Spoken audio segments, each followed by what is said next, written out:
আসসালামু আলাইকুম। একজন রোগী এসেছেন, উনি ৭ বছর থেকে এই ওষুধটা খান। এটি এক ধরনের স্টেরয়েড। ওনার সমস্যা ছিল শ্বাসকষ্ট। শ্বাসকষ্টে অনেক সময় স্টেরয়েডের ব্যবহার প্রয়োজন পড়ে, কিন্তু সেটা ট্যাপারিং ডোজে ব্যবহার করতে হয়। অর্থাৎ শুরুর দিকে একটু বেশি থাকে, আস্তে, আস্তে কমায়ে সেটাকে শেষ করতে হয়। কিন্তু উনি এই ঔষধে এত মজা পাইছেন যে টানা ৭ বছর ধরে এই ওষুধটা খাচ্ছেন।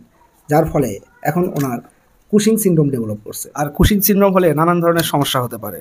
এর মধ্যে শরীরে পানি ধরা, মাথা ব্যথা, চোখে ঝাপসা দেখা, মাথার চুল পড়ে যাওয়া, স্কিন পাতলা হয়ে যাওয়া, হাড় ক্ষয় হয়ে যাওয়া, এমনকি ডায়াবেটিস, উচ্চ রক্তচাপ সহ আরও নানান ধরনের সমস্যা হতে পারে। এটাকে আমরা আয়াট্রোজেনিক কুশিং সিনড্রোম বলি।